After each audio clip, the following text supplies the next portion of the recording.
దేవుని స్తోత్రం. హల్లెలూయా. మొదటిగా దేవుని సన్నిధానం వేటి రీతిగా నిలబెట్టిన దేవునికి నేను ఎంతో రుణస్థుడను. అలాగే ఈ అవకాశం ఇచ్చిన దైవజనులకు నా వందనాలండి. కూడి వచ్చిన దేవుని పిల్లలందరికీ నా వందనాలు.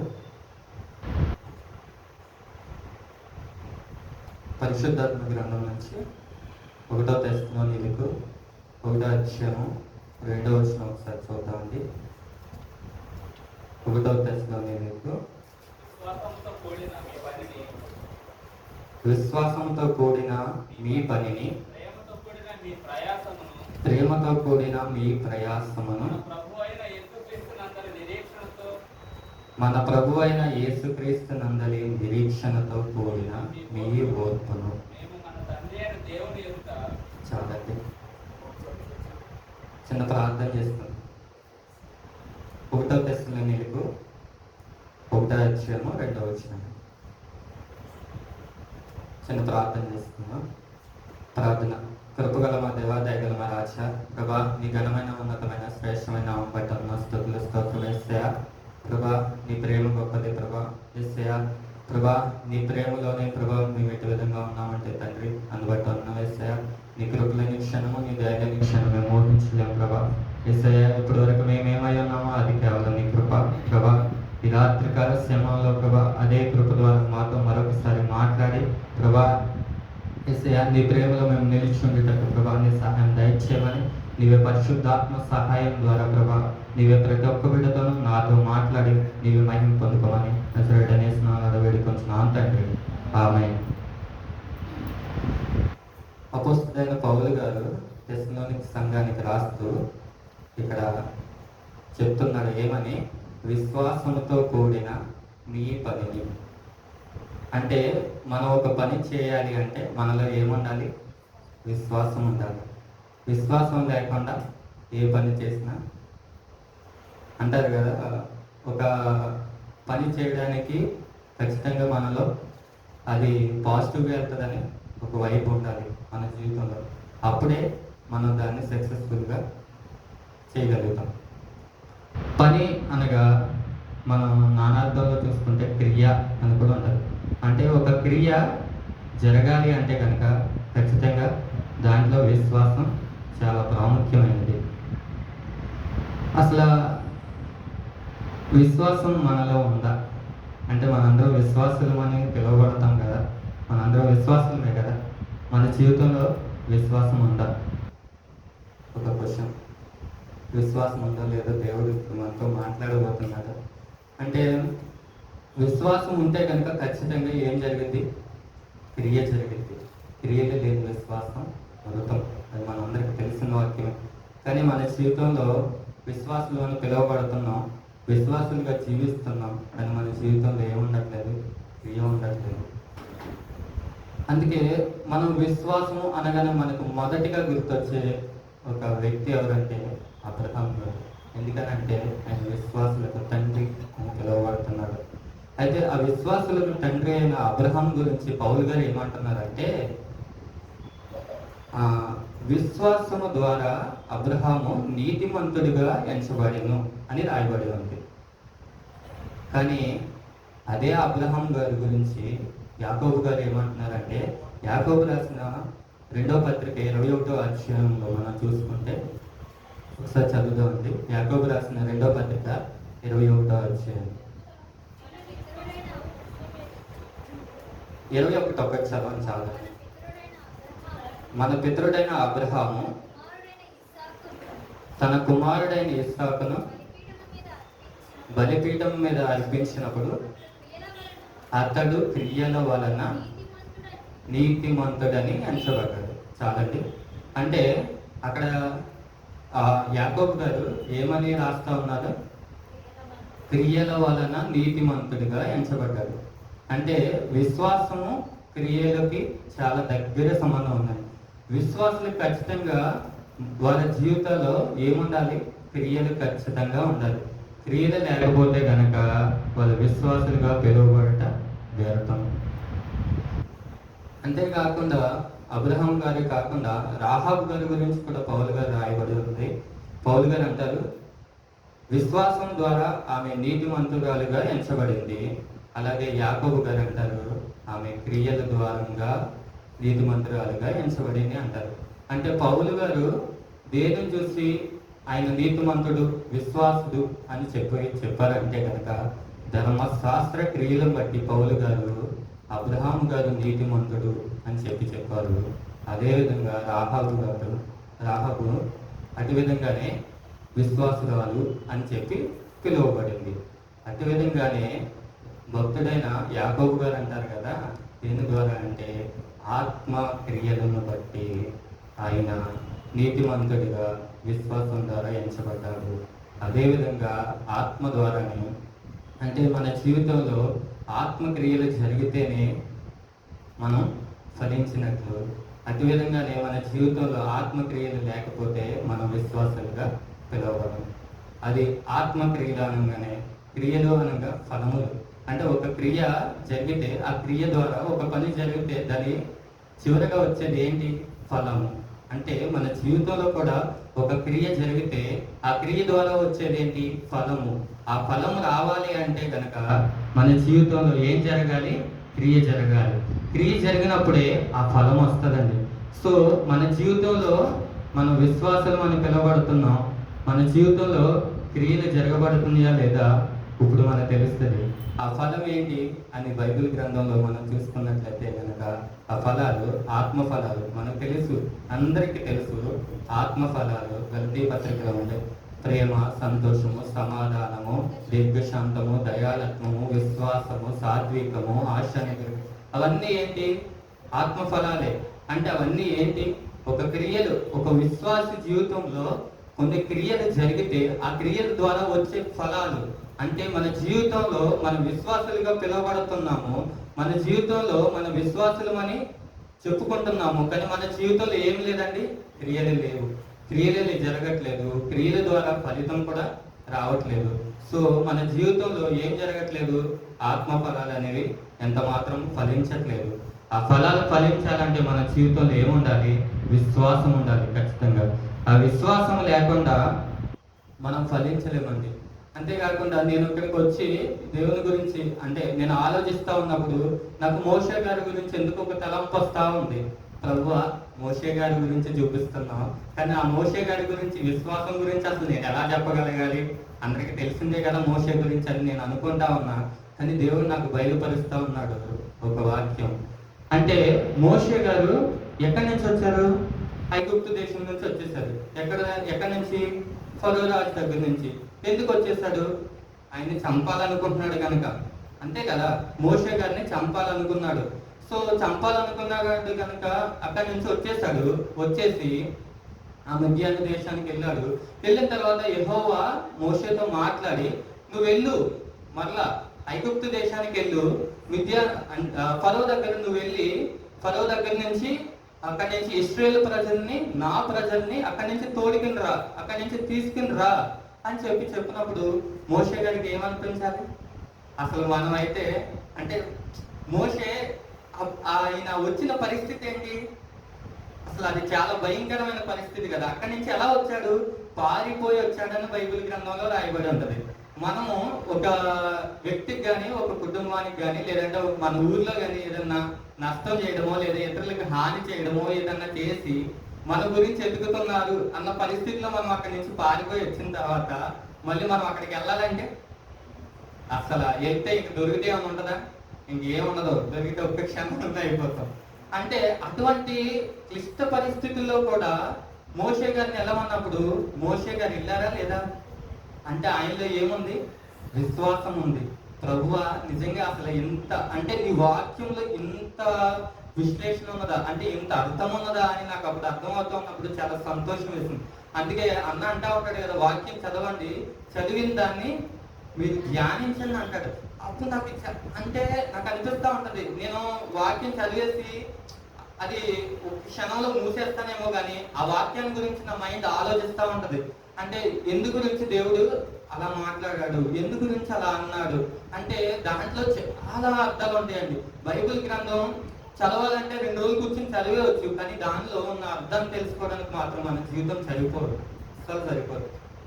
అలా అంటే మోషే అప్పుడు ఆ ఫరో రాజు దగ్గర నుంచోవాలి అని అంటే ఎంత ఆయన చంపుతాను అన్న పరిస్థితి, అంటే అటువంటి పర్సన్ దగ్గరికి వెళ్ళి మళ్ళా ఆయన ఎదురుగుండా నుంచి నువ్వు ఇశ్రాయేలు ప్రజల్ని విడిపించు, అంటే దేవుడని యెహోవా సెలవిస్తున్నాడు, నువ్వు ఈ ప్రజల్ని విడిపిస్తే నేను తీసుకుని వెళ్ళిపోతా అని చెప్పి అడగాలంటే అసలు ఎంత ధైర్యం ఉండాలి, అసలు ఎంత విశ్వాసం ఉండాలి.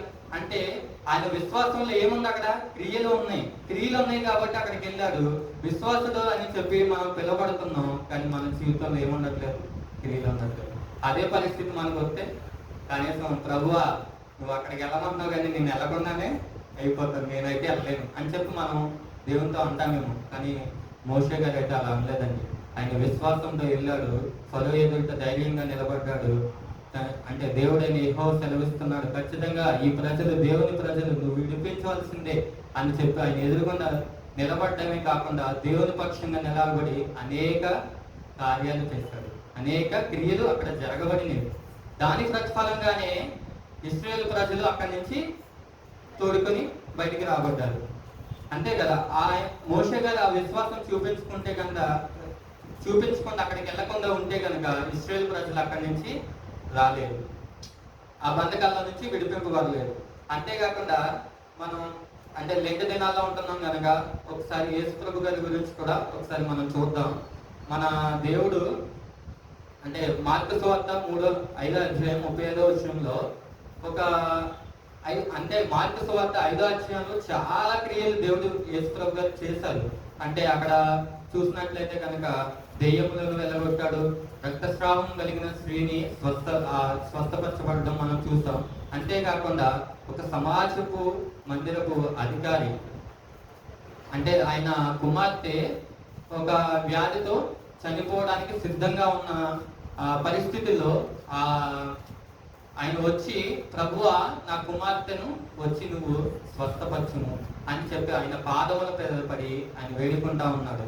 అప్పుడు అదే పరిస్థితుల్లో ఒకసారి చూద్దాం లేదు, మార్కు సువార్త 5:35 ఆయన ఇంకనూ మాట్లాడుచుండగా సమాజ మందిరపు అధికారి ఇంట నుండి కొందరు వచ్చి నీ కుమార్తె చనిపోయినది, నీవిక బోధకుని ఎందుకు శ్రమ పెట్టుచున్నావు అని. అంటే వాళ్ళు వచ్చి ఏం చెప్పారు, నీ కుమార్తె చనిపోయింది, ఇక నువ్వు చాలు, ఇంకా ఆయన ఇబ్బంది పెట్టి చాలు, నువ్వు వెనక తిరిగి వచ్చేసాయి అని అన్నప్పుడు ఆయన బహుశా ఒకవేళ మనలాంటి వాళ్ళు అయితే కనుక ఆయన వెనక తిరిగి నిజంగానే కుమార్తె చనిపోయింది కదా ముందు వేడ్చుకుంటా ఆయన వెను తిరిగి పరిగెట్టి ఇంటికి వెళ్ళిపోయి ఉండవచ్చు. కానీ అక్కడ యేసు ప్రభు గారు మాట్లాడుతూ ఉంటాడు ఆయనతో. ఏమని మాట్లాడుతున్నాడు కింద వచ్చిన ఒకసారి చూద్దామండి. యేసు అని చెప్పిన మాట లక్ష్య పెట్టక భయపడకుము, నమ్మిక మాత్రము ఉంచుము. అధికారితో ఆ కుమార్తె యొక్క తండ్రితో చెప్పాడు ఏమని, భయపడొద్దు, నువ్వు నమ్మిక ఉంచు. అంటే నమ్మకమునికి ఇంకొక పదం విశ్వాసమే. విశ్వాసం ఉంచాలి. మనం దేవుని పిల్లలుగా పిలువబడుతున్నాం, విశ్వాసం అని పిలువబడుతున్నాం. కానీ మన జీవితంలో ఏముంటుంది, భయం ఉంటుంది. ప్రతి పరిస్థితులు మనం ఎదుర్కొంచాలంటే దేవుని పైన ఆధారపడాలి. దేవుడు మనతో మాట్లాడుతూ ఉంటాడు. ఒక మనిషితోనైనా ప్రతి ఒక్క విశ్వాసతో ఏమని అంటే, నువ్వు భయపడవద్దు, నువ్వు నమ్మిక ఉంచున్నాయందు ఖచ్చితంగా నీ పక్షాన నేను క్రియ చేస్తాను. మన విశ్వాసం ఉంచితే ఆయన క్రియ చేస్తాడు. మనం విశ్వాసమే ఉంచట్లేదు. అసలు ఫస్ట్ మన జీవితంలో ఇంకా క్రియ ఎలా జరిగింది, ఫలం ఎలా వస్తుంది? సో మన జీవితంలో మొదటిగా విశ్వాసం ఉంచాలి ఆయన పైన. ఆయన చెప్పాడు ఏమని, భయపడవద్దు, నమ్మిక ఉంచమన్నాడు. అప్పుడు ఆయన భయపడ్డా? భయపడలేదు. నమ్మిక ఉంచకుండా వెళ్ళిపోయాడా? తిరిగి వెళ్ళలేదు. అప్పుడు యేసు ప్రభు గారు ఆయన నమ్మకత్వాన్ని చూసి ఆయనతో పాటు వెళ్ళి ఆ చిన్నదాన్ని లెమ్మని చెప్పగా స్వస్థపరిచాడు. ఆ చిన్నది లేచింది, ఆ చిన్నదానిలో జీవం వచ్చింది, తను బ్రతికింది. అంటే మన జీవితంలో కూడా మనం విశ్వాసం ఉంచితే మన జీవితంలో కూడా ఎట్టి పరిస్థితినైనా సరే, అంటే అంత చనిపోయే స్థితిలో ఆ బిడ్డ ఉంది, చనిపోయింది, ఆ పరిస్థితుల్లో కూడా ఆ బిడ్డ లేవగలిగింది. అంటే అంతటి విశ్వాసం మన జీవితంలో కలిగి ఉండాలి. అంటే మన అంటే ఈ లోకంలో మనం జీవిస్తుండగా ఈ లోకంలో అంటే అతి క్లిష్టమైన పరిస్థితి ఏంటండి? మరణమే, అంతే కదా. ఒక మనిషికి మరణం కన్నా ఇంకా భయమే ఏముంటదండి? ఇప్పుడు ఈ లోకంలో మనం బ్రతుకుతున్నాం అంటే దేనికోసం బ్రతుకుతున్నాం? ఖచ్చితంగా మనం ఫుడ్ తింటున్నాం అంటే దేనికోసం? జీవించడం కోసమే కదా. అంటే దానికి జీవించకుండా ఇంకొక పదం ఏంటి? మరణమే కదా. అంటే దానికి వ్యతిరేకం ఏంటి? మరణం అంటే మరణం మన జీవితంలో రాకుండా ఉండడానికి మనం అనేక మార్గాలు వెతుక్కుంటూ ఉంటాం. మంచి ఫుడ్ తీసుకుంటాం, మంచి డైట్ తీసుకుంటాం, అంటే ఫ్రూట్స్ తీసుకుంటాం, లేదంటే టాబ్లెట్స్ తీసుకుంటాం బలహీనంగా ఉన్న పరిస్థితుల్లో. ఇంకా నానా విధాల పరిస్థితులను మనం అంటే ఆ పరిస్థితులు గుండా మనం వెళ్తా ఉంటాం. ఆ పరిస్థితులు మనం అనుసరిస్తూ ఉంటాం. ఎందుకోసం అంటే మనం జీవించడం కోసం. కానీ అటువంటి మరణ పరిస్థితుల్లో కూడా ఆయన నమ్మకం ఉంచడం వల్ల ఆ మరణ పరిస్థితుల్లో నుంచి తప్పింపబడింది మన కుమార్తె. మన జీవితంలో కూడా మనం అటువంటి మరణ పరిస్థితులు ఏమైనా మన జీవితంలో ఉన్నా మనం భయపడకుండా ఏం చేయాలండి? ఆయన యందు విశ్వాసం ఉంచాలి. అక్కడ యేసుప్రభు గారి విశ్వాసం మనం చూడవచ్చు. అంటే నాకు అనిపించింది, ఒక కుమార్తె చనిపోయింది అన్నప్పుడు కూడా ఆయన యేసుప్రభు గారు ఆ మాట పలకడానికి ఎంత ధైర్యం కావాలండి? అంటే యేసుప్రభు గారిలో ఏముంది? విశ్వాసం ఉండబట్టే కదా ఆ మాట చెప్పాడు ఆ తండ్రితో. నువ్వు భయపడవద్దు నాయన, నువ్వు నా యందు నమ్మిక ఉంచితే ఖచ్చితంగా నీ జీవితంలో ఏం జరిగింది? కార్యం జరిగింది అని చెప్పాడు. అంటే ఆ మాట పలకడానికి యేసుప్రభు గారిలో ఎంత విశ్వాసం ఉంటే, అంటే ఆయనే కదా ఆ విశ్వాసానికి కర్త. అంటే ఆయన ఆ పదం పలకడానికి అంటే ఆయనలో విశ్వాసం ఉండబట్టి ఆ కర్త కనుక ఆ పదాన్ని పలికాడు. ఆ విశ్వాసం ద్వారా, ఆ నమ్మకం ఇచ్చడం ద్వారా తన కుమార్తె బ్రతికి. అందుకే ఒక చిన్న జస్ట్ ఒక పదవి కాదులే, ఒక లైన్ పాడతా అంతే. పాట. విశ్వాసము లేకుండా దేవునికి ఇష్టులైయుండుట అసాధ్యము. విశ్వాసము లేకుండా దేవునికి ఇష్టులైయుండుట అసాధ్యము. విశ్వాసము ద్వారా మన పితరులు ఎందరో రాజ్యాల్ని జయించినారు. విశ్వాసము ద్వారా మన పితరులు ఎందరో రాజ్యాల్ని జయించినారు. విశ్వాసము లేకుండా దేవునికి ఇష్టులైయుండుట అసాధ్యము. అంటే విశ్వాసం లేకుండా మనం దేవునికి ఇష్టం కాదు. సార్ ఎంత మాత్రమో ఆయనకి ఇష్టం ఉండదు. మనం విశ్వాసంగా జీవించాలని ఆయన మన కొరకు మరణించాడు. అలానే రెండో వాక్యాన్ని మనం చూసుకుందామండి. ప్రేమతో కూడిన మీ ప్రయాసమును. దేవుడు మనల్ని ఏం చేశాడు? ప్రేమించాడు. ప్రేమించి ఆయన మన కొరకు మన ప్రాణాన్ని అర్పించాడు. అంతే కదండి. ప్రాణాన్ని అర్పించడం అంటే అది చిన్న విషయం కాదు. మనం అసలు కనీసం మన పక్కన ఉన్న స్నేహితులకు కానీ, మన కుటుంబం కోసం కానీ కనీసం చిన్న పని చేయడానికి ఈ రోజుల్లో కనీసం తల్లిదండ్రులను పోషించడానికి కూడా ఎవరు ఒప్పుకోవట్లేదు. అంటే అటువంటి ప్రేమ కలిగి మనం ఈ లోకంలో జీవిస్తున్నాం. కానీ మన దేవుడు మన కోసం తన ప్రాణాన్ని పెట్టినంతగా ప్రేమించాడు. అంటే ఆ మరణంలో ఎంత ప్రయాసం ఉంది, చాలా. అంటే మరణం అంటే ఒక సెకండ్లో వచ్చేసింది కాదు. యేసుప్రభు గారికి ఒక సెకండ్లో వచ్చేసిందా? ఆయన ఆ మరణానికి ముందు ఎంత ప్రయాసపడ్డాడు. అంటే ఆ ప్రయాస అంతట్లో ఏముంది? ఆయన ప్రేమ ఉంది. ఆ ప్రేమ ద్వారానే మనం ఈరోజు ఇటు విధంగా ఆయన సన్నిధానంలో కూర్చోగలిగాం. సో ఆయన ప్రేమ లేకపోతే మనం నిలవలేము, ఒక క్షణం కూడా నిలవలేము. ఒక్కసారి పరిశుద్ధ గ్రంథం నుంచి ఎఫెసీకి రాసిన పత్రిక 5వ అధ్యాయం 2వ వచనం ఒకసారి చూద్దాం. క్రీస్తు మిమ్మల్ని ప్రేమించి పరిమళ వాసనగా ఉండుటకు మన కొరకు దేవునికి అర్పణముగాను బలిగాను అప్పగించుకున్నాను. అలాగుననే మీరు ప్రేమ కలిగి నడుచుకున్నది. క్రీస్తు మనల్ని ఏం చేశాడండి? ప్రేమించాడు. మనల్ని అంటే పరిమళ సువాసనగా ఉండడానికి మన కొరకు ఆయన ఏం చేశాడు? తన్ను తానే, అంటే ఆయన ఎవరైనా బలవంతం చేశారండి? ఆయన ఎవరు బలవంతం చేయలేదు. ఆయన ప్రేమే ఆయన్ని బలవంతం చేసింది. అంటే మన మీద ఆయనకున్న ప్రేమ ఎటువంటిదో ఆయన తను తాను అర్పించుకోవడం ద్వారా రుజువుపరిచాడు. కానీ మన ప్రేమ ఎటువంటిదండి?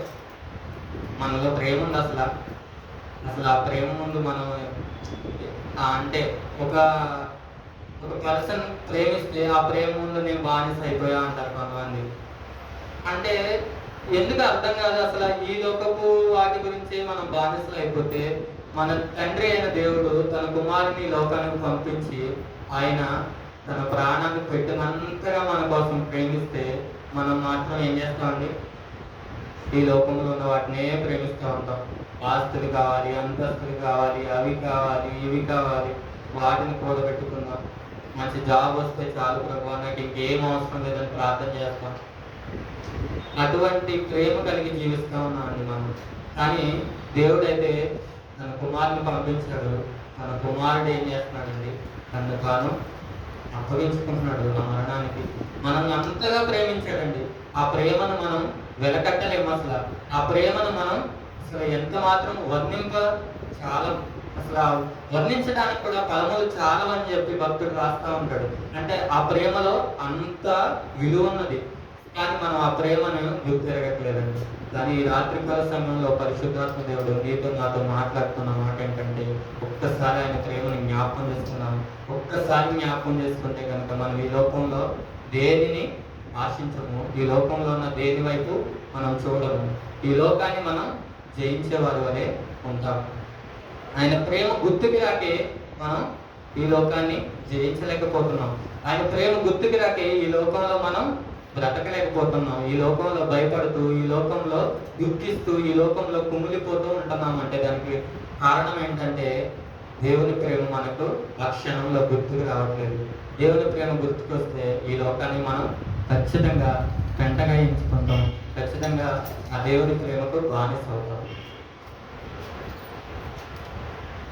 అంతేకాకుండా ఒకసారి యోహాను సువార్త 14వ అధ్యాయం 1-3 ఒకసారి చూద్దామండి.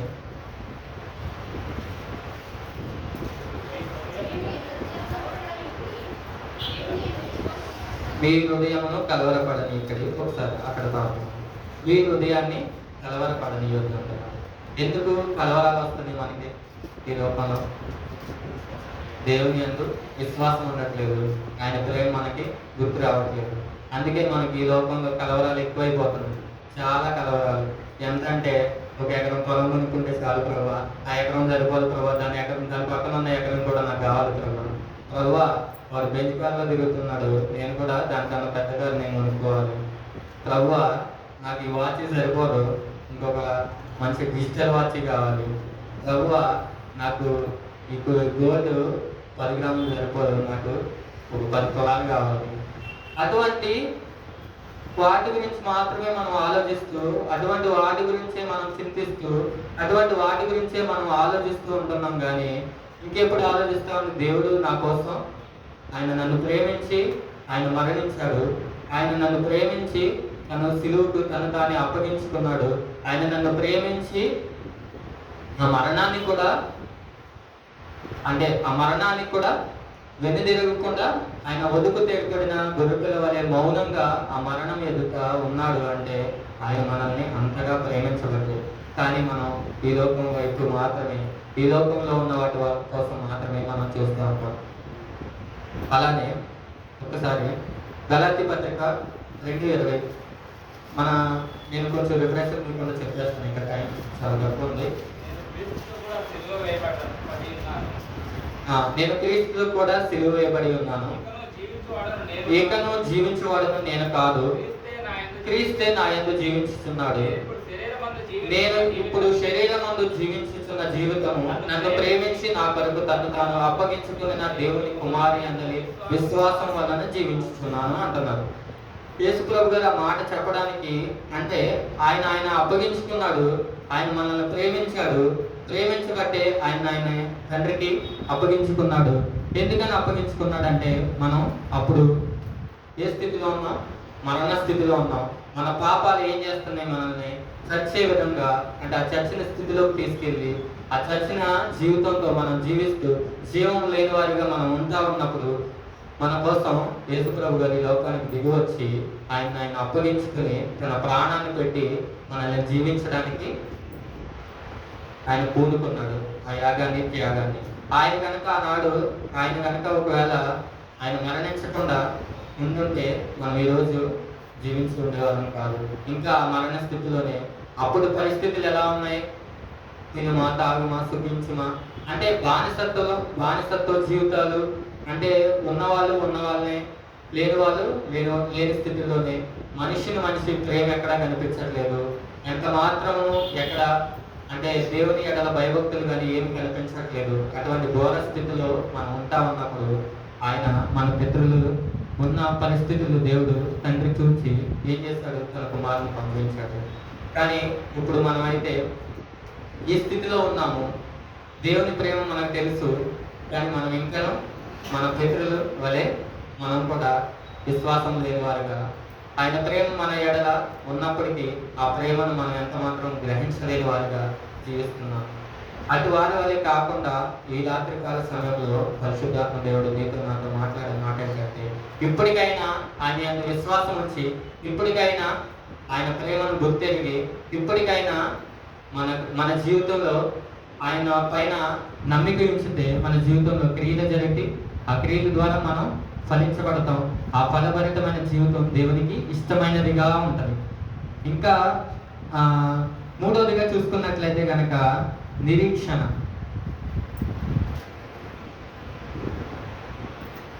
మన ప్రభు అయిన యేసుక్రీస్తు నందలి నిరీక్షణతో కూడిన మీ ఓర్పును, అంటే ఇక్కడ ముఖ్యంగా చూసుకుంటే నిరీక్షణ.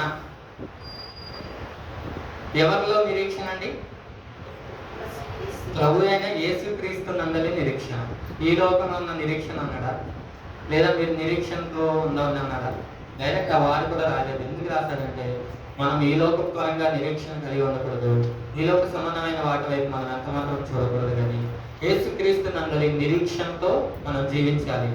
ఒకసారి ఒక రిఫరెన్స్ చెప్తాను.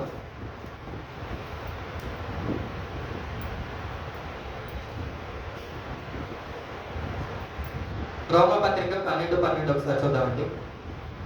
నిరీక్షణ గలవారై సంతోషించు, శ్రమయందు ఓర్పు గలవారై ప్రార్థన యందు పట్టుదల కలిగి ఉండి. అంటే నిరీక్షణ గలవారై సంతోషించండి. ఒక వ్యక్తికి నిరీక్షణ ఉంటే ఆయన ఏం చేస్తాడు? సంతోషిస్తాడు. అసలు మన నిరీక్షణ ఏంటి? మన నిరీక్షణ ఏంటో తెలుసా అండి?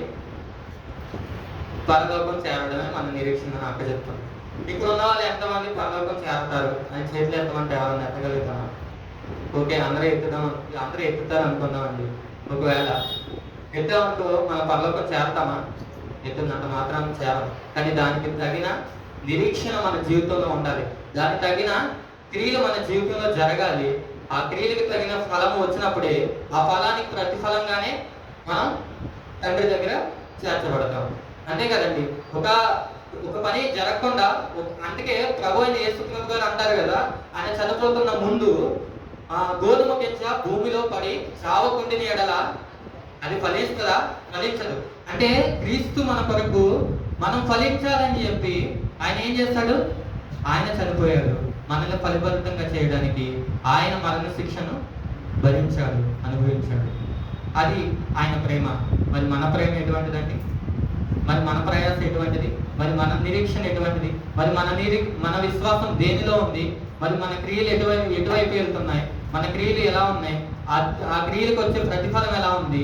ఒకవేళ మనం కనుక దేవునితో కూడిన విశ్వాసం కాకపోతే, దేవునికి సంబంధించిన ఫలాలు మన జీవితంలో లేకపోతే, ఈ లోక సంబంధమైన ఫలాలు అయితే అది తుదకు ఎక్కడికి తీసుకెళ్తాయండి? మరణానికే తీసుకెళ్తాయి. అది నాశనానికి తీసుకెళ్తాయి. అది మనల్ని మరణానికి అప్పగించడానికే ఎంత మట్టికి చూస్తూ ఉంటుంది. అంటే దేవునిలో కనుక మన విశ్వాసం ఉంచకపోతే మన జీవితం ఎక్కడికి నడిపింపబడుతుంది? మరణానికే నడిపింపబడుతుంది. దేవుని యందు విశ్వాసం ఉంచిన వారు మాత్రమే జీవించబడతారు. ఆయన యందు విశ్వాసం ఉంచిన వారు ఎవరైనాను ఖచ్చితంగా నశించగా నిత్య జీవాన్ని పొందుకుంటారు. వాళ్ళు ఖచ్చితంగా ఆ జీవాన్ని అనుభవిస్తారు. ఇంకొక రిఫరెన్స్ నేను చెప్తానండి. చాలా రిఫరెన్స్లు ఉన్నాయి, కానీ నేను కొన్ని మాత్రమే చెప్పి దేవుని వాక్యాన్ని ముగిస్తాను. 1 తెస్సలోనికీయులకు 4వ అధ్యాయం 16 రెండు చూద్దామండి. దేవుడు ఆర్భాటముతోనూ ప్రధాన దూతల శబ్దంతోనూ దేవుని బోధతోనూ పరలోకము నుండి ప్రభు దిగివచ్చును. క్రీస్తునందుండి మృతులైన వారు మొదట లేతురు. ఆ మీదట సజీవులై ఎవరైతే నిలిచి ఉంటారో మనం వారితో కూడా కొనుక్కోబడతాము. చాలండి. దానికి ముందు ఒక్క రిఫరెన్స్ నేను చెప్పేసేసి ఆ రిఫరెన్స్ లోకి మళ్ళీ వెళ్తాను. 1 తెస్సలోనికీయులకు 5-8 అధ్యాయంలో మనం చూసుకున్నట్లయితే కనుక మనము పగటి వారమై ఉన్నాము కనుక మత్తులమై ఉండగా విశ్వాస ప్రేమలను కవచముగా ధరించుకొని రక్షణ నిరీక్షణ శిరస్త్రావము ధరించుకున్నాము. అంటే మనం విశ్వాసంగా జీవించబడుతున్న మనము పగటి సంబంధులం అంట, చీకటి సంబంధులము ఎంత మాత్రమును కాదు. మన పగటి సంబంధుల్లో ఏముండాలి? ఒక విశ్వాసం ఉండాలి, ప్రేమ ఉండాలి, రక్షణ నిరీక్షణతో కూడిన రక్షణ ఉండాలి. అప్పుడే అంటే నిరీక్షణ ఏం చేస్తుంది? ఖచ్చితంగా ఒక పర్సన్ రక్షింపబడితేనే ఆ పర్సన్లో ఏముంటది? నిరీక్షణ ఉంటది. నిరీక్షణ ఎవరిలో ఉండదంటే రక్షింపబడని వారిలో ఎంత మాత్రము నిరీక్షణ ఉండదు. అంటే ఇక్కడ ఉన్న మనందరం ఏమై ఉన్నాము? రక్షింపబడిన వారమే. రక్షింపబడము అని మనం పిలువబడుతున్నాం, కానీ మన జీవితంలో ఏముండట్లేదు? నిరీక్షణ ఉండట్లేదు. నిరీక్షణ లేని వారుగా మనం ఉంటే కనుక ఎంత మాత్రం మనం రక్షింపబడిన వారము కాము అని దేవుడు పరిశుద్ధాత్మ ద్వారా మనతో మాట్లాడుతున్నారు. అదే విధంగా మరలా ఇంతకు ముందు చదివిన వాక్యంలోనికి వెళ్ళిపోదామండి. దేవుడు అంటే ఆర్భాటంతోనూ ప్రధాన దూతల శబ్దంతోనూ దేవుని ఘోరతోనూ పరలోకం నుండి ప్రభు దిగి వస్తున్నాడు. దిగి వచ్చినప్పుడు ఎవరు ఆయనతో కొనిపోబడతారు అంటే క్రీస్తునందుండి మృతులైన వారు. అంటే ఆయన ఏమన్నాడు? మృతులైన వారు మొదట లేస్తారు అని చెప్పి అన్నాడు. అంటే దానికి ముందు ఒక వార్త ఉంది. ఏంటది? క్రీస్తునందుండి. మామూలుగా చనిపోయిన వాళ్ళందరూ లేపబడతారని రాయబడలేదు అక్కడ.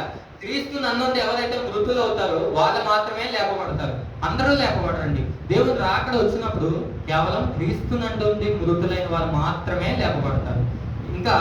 ఇంకొక ఎదురికి కొంచెం మనం ముందుకు చూసుకున్నట్లయితే ఆ మీదట సజీవులమై నిలిచి ఉన్న మనము ఎవరు అంటే సజీవులు ఎవరు? మనమేనా? సజీవులమేనా మనందరూ? ఎవరైతే నిరీక్షణ గలవారో, ఎవరైతే రక్షణ కలిగి ఆ నిరీక్షణ కోసం వేచి చూసేవారు. అసలు నిరీక్షణ అంటే నిరీక్షణ ఏమనుకున్నాం మనం? పరలోక రాజ్యం అనుకున్నాం. పరలోక రాజ్యం ఎవరు వెళ్తారు అనుకున్నాం? జీవించి వారు వెళ్తారు అనుకున్నాం. అంటే ఇప్పుడు ఇక్కడ రాయబడి ఉంది ఏమని? సజీవులు అంటే దేవునితో ఎవరైతే అంటుకట్టబడి, ఎవరైతే రక్షింపబడతారో, ఎవరైతే ఆయన యందు విశ్వాసం ఉంచుతారో, ఎవరైతే వారి జీవితంలో క్రియలు జరుగుతాయో ఆ క్రియల ద్వారా వాళ్ళ ఆత్మ ఫలిస్తుందో ఆ ఫలముల ద్వారా వాళ్ళు ఏం చేస్తారు? రక్షింపబడతారు. ఆ రక్షణ ద్వారా వాళ్ళు ఒక నిరీక్షణ ఉంటుంది. ఆ నిరీక్షణ ద్వారా ఏమైతుంది? తండ్రి దిగి వచ్చినప్పుడు, ఆ ఆర్భాటంతో ఆయన వచ్చినప్పుడు ఆయన ఎదుర్కోగలుగుతాం. అప్పుడు మనం ఆ సజీవుల గుంపులో మనం ఉంటాం. ఒక పాట అంటారు కదా, ఆహా నా ఆశ ఎప్పుడు తీరుతుంది అంటే ఆహా ఆ బోర ఎప్పుడు మ్రోగించిందో, ఆహా నా ఆశ ఎప్పుడు తీరుతుందో. ఆ పాట ఒకసారి పదవి పడదండి. ప్రియా యేసురాజు నిన్ను చూచిన చాలు, మహిమలో నాయనతో ఉంటే చాలు. ప్రియా యేసురాజును చూచిన చాలు, మహిమలో నాయనతో ఉంటే చాలు. నిష్కలంక మోక్ష గృహము నందు చేరి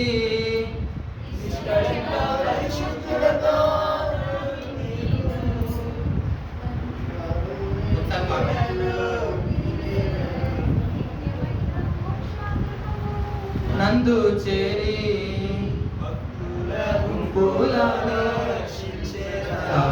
సరే ఒక్కసారి అంటే ఆ పాటలో చాలా అర్థం ఉంది. అంటే నేను ఆ పాటల అర్థం చెప్పడం కోసమే నేను దాన్ని తీసానండి. ఆ పాట పాడగలిగితే, కానీ నాకు ఇప్పుడున్న సిచ్యువేషన్లో ఆ టెన్షన్ వస్తుంది. సరే, ఏదేమైనప్పటికీ పరిశుద్ధాత్మ దేవుడు మనతో మాట్లాడుతూ ఉన్నాడు. ఏమని? ప్రియాయస్సు రాజు నేనే చూచినా చాలు, మహిమలో ఆయనతో ఉంటే చాలు. అవును, పరిశుద్ధులు అంటే అక్కడ ఎవరో ఆ మహిమకు చేర్చబడతారు అంటే ఎవరైతే సజీవులుగా ఉంచబడతారో ఆ సజీవుల గుంపులో మనం కూడా ఉండాలి అంటే కనుక ఆ దేవుడు మనకిచ్చిన ఆ నిరీక్షణ మనం కోల్పోకుండా ఆ నిరీక్షణ కలిగి మన ఓర్పుతో ఈ లోకంలో ఉన్నంత కాలం ఆయన కొరకు ఎదురు చూస్తూ ఆ నిరీక్షణ కలిగి జీవించాలండి.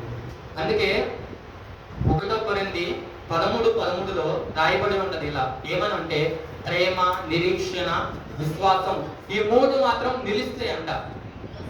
వీటిలో శ్రేష్టమైనది ప్రేమ అని రాయబడి ఉంది. ఓకే, కానీ ఇక్కడ వాటి చూసుకున్నట్లయితే నిలిచి ఉంటవి. ఏవి నిలిచి ఉంటవి? విశ్వాసము, ప్రేమ, నిరీక్షణ. ఈ 3 నిలిచి ఉంటాయి.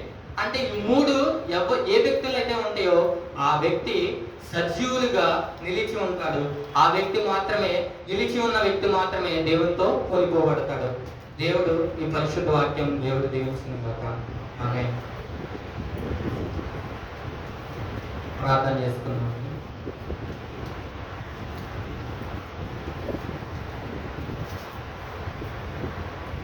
ప్రార్థన. కృపగల దేవత గల మా రక్షకుడా, ఈ ఘనమైన ఉన్నతమైన శ్రేష్టమైన స్తోత్రం వేసే ప్రభా, పట్టివాడును ఏమాత్రం యోగ్యత అర్హత లేదని జ్ఞాపకం చేసుకుని ప్రభా, నీవు నా ద్వారా పలికిన ప్రతి ఒక్క మాటను బట్టి స్తోత్రం వేసా.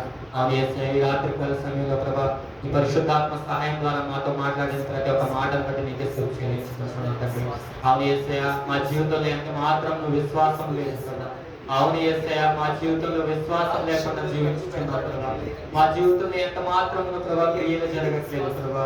యేసయ్యా, మా జీవితంలో ప్రభా క్రియ జరగాలి అంటే మాలో విశ్వాసం ఉండాలి ప్రభా. కానీ మా జీవితంలో విశ్వాసం లేదు. ఇంకా ప్రభా విశ్వాసంలో పిలవడుతున్నాం కానీ ప్రభా మా జీవితంలో విశ్వాసం లేదు. ఈ రాత్రి కలశంలో ప్రభా నీ పాదమును చెందుకు వచ్చాను ప్రభా. యేసయ్యా, నీ సిలువ చెందుకు వచ్చాను ప్రభా. ప్రభా నీ ప్రేమకు దాసుని అవుతున్నాను ప్రభా. యేసయ్యా, నీకు లోబడుతున్నాను ప్రభా. నాకు విశ్వాసాన్ని దయచేయండి ప్రభా. నేను భయపడకుండా ప్రభా నీ యందు నమ్మకించే బిడ్డవలే నేను నాకు సాక్షి దయచేయండి ప్రభా. ఈ లోకం వైపు నేను చూడకుండా ప్రభా యేసయ్యా, నీ వైపు మాత్రమే ప్రభా నీ ప్రేమను జ్ఞాపకం చేసుకుని ప్రభా ఈ రాత్రికాల సమయంలో మరొకసారి నీ సిలువ వైపు చూడడానికి నాకు ఇచ్చిన భాగ్యం బట్టి నీకు స్తుతి చెల్లించుకుంటున్నాను ప్రభా.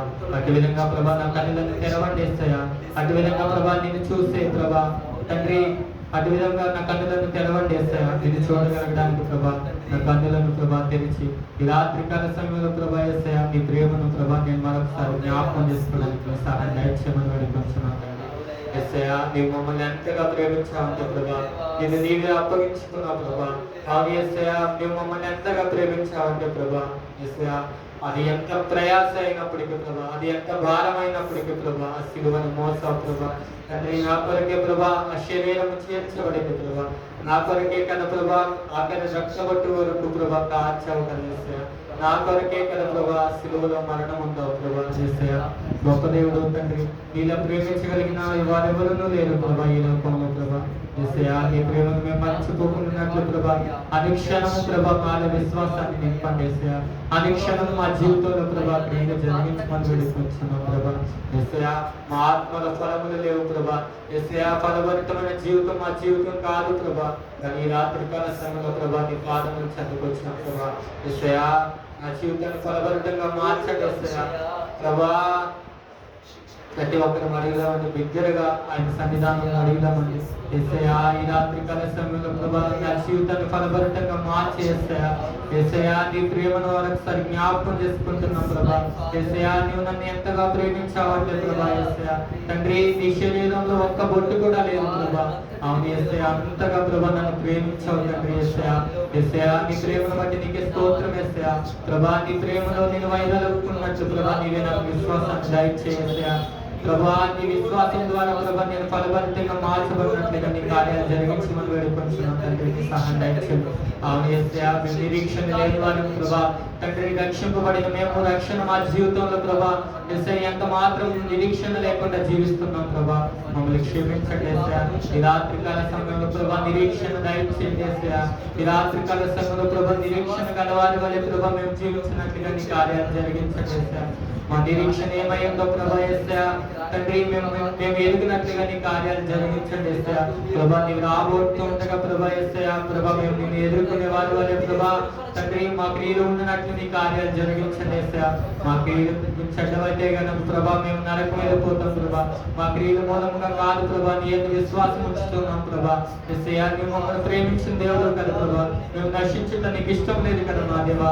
అందుకొరకే కదా ప్రభా నీవు ప్రాణాన్ని అర్పించావు ప్రభా. యేసయ్యా మమ్మల్ని జ్ఞాపకం చేసుకోవా తండ్రి. ఈ రాత్రికాల సమయంలో ప్రభా నీవు మమ్మల్ని ఒక్కసారి ప్రభా నీ కను దృష్టి మాపై ఉంచవా ప్రభా. నీకే స్తోత్రం యేసయ్యా. యేసయ్యా మమ్మల్ని తండ్రి నిరీక్షణ గలవారి వలె ప్రభా నీవు మా కోసం వచ్చినప్పుడు ప్రభా యేసయ్యా తండ్రి సజీవు లెక్కలో మేము ఉంటే ప్రభా నిన్ను చూస్తూ ప్రభా నీలో ఆనందిస్తూ ప్రభా సజీవుల గుంపులో ఉండే గొప్ప భాగ్యాన్ని మాకు అనుగ్రహించమని వేడుకుంటున్నాం ప్రభా. ఈ లోకం వైపు మేము చూడకుండా, ఈ లోకంలో ఉన్నదాన్ని దేనిని మేము ఆశించకుండా, ఈ లోకంలో ఉన్నదాన్ని ప్రతిదాన్ని పెంటతో ఎంచుకుని ప్రభా యేసయ్యా నీ ప్రేమని జ్ఞాపకం చేసుకుంటూ, నీ ప్రేమలో జీవిస్తూ, నీ ప్రేమ కలిగి ప్రభా నీతో కొనసాగే కృపాధన్యత మాకు అనుగ్రహించమని వేడుకుంటున్నాం తండ్రి. నీ సహాయం దయచేయండి ప్రభా యేసయ్యా. ప్రభా నీ మా కోసం ప్రభా వచ్చింది తండ్రి యేసయ్యా. మమ్మల్ని కొనుకోబడినప్పుడు ప్రభా మిమ్మల్ని ఎదుర్కొనే ధైర్యాన్ని మాకు అనుగ్రహించాడు ప్రభా. మేము అసలు అవిశ్వాసుల వలె కాకుండా విశ్వాసుల వలె ప్రభా యేసయ్యా తండ్రి నీతో కొనసాగే కృపాధన్యత దయచేయండి ప్రభా. యేసయ్యా 1000 ఏళ్ల పరిపాలనలో ప్రభా నీతో పాటు కలిసి తండ్రి నిన్ను స్తుతించి గణపరిచే గొప్పధన్యత మాకు ఆ విశ్వాసంలో మాకు అనుగ్రహించమని, అటు విధమైన కృపా నిరీక్షణతో ప్రభా మా జీవితాలు కొనసాగలాగిన ఇవేది పరిశుద్ధాత్మ సహాయం దయచేసి మమ్మల్ని నడిపించి మహిమ ఘనత ప్రభావం నీ మాత్రమే పొందుకోమని దశవేడనేసినాములు అడిగి పొందుకుని నామ తండ్రి ఆమేన్. సంపూర్ణ విషయం అపవాదికి నాశనం స్తుతి స్తోత్రం. ఆమేన్ ఆమేన్.